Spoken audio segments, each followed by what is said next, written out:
Здравейте, аз съм Меги, а вие сте с влог хаштаг на Пук. Днес ще си говорим как може да намалим разхищението на храна.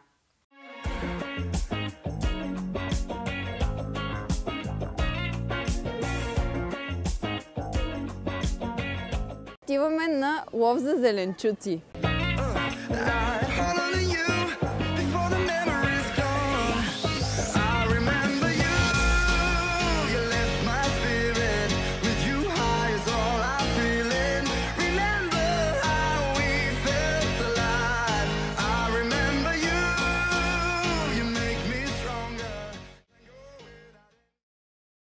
Вече сме в кухнята. Взехме си няколко неща от баба Жана, с която много подробно си поговорих за това колко много храна се изхвърля всеки ден, включително и на пазара. Тя дори сподели, че много често дава нещата, които са на път да се развалят на някои от хората, които минават. Днес ще си правим песто от листата на моркови. Ето тук може да видите съставките.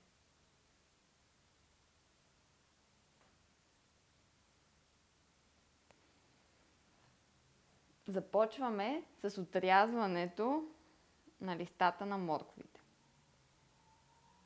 Ще отрежем зелената част на морковите. Сега слагаме всичко в блендера.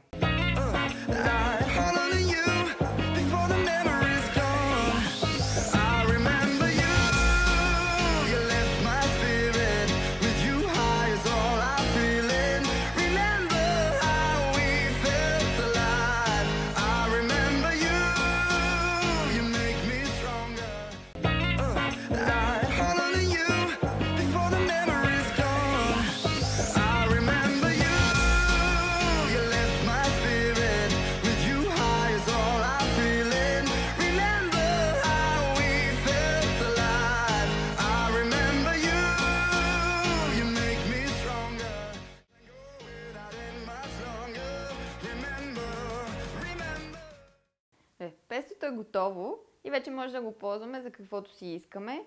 Може да го сложим в паста, може да го намажем на филийка, въобще каквото ни е вкусно. Аз ще го прибавя ето тук.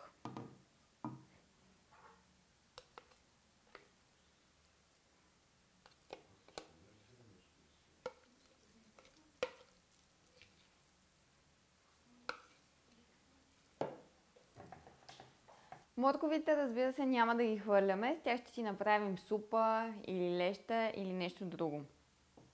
Важното е само да знаем, че има много неща, които може да използваме и да не ги хвърляме, защото голяма част от храната ни и в България, и много други места по света се изхвърля, вместо да бъде употребена по някой друг по-креативен или вкусен начин. Това е влог хаштаг на Пук. Може да се сабскрайбнете тук, ако искате да гледате още видеа от нас. Може да ни последвате и в Instagram, и в Facebook. Това беше от мен. Чао!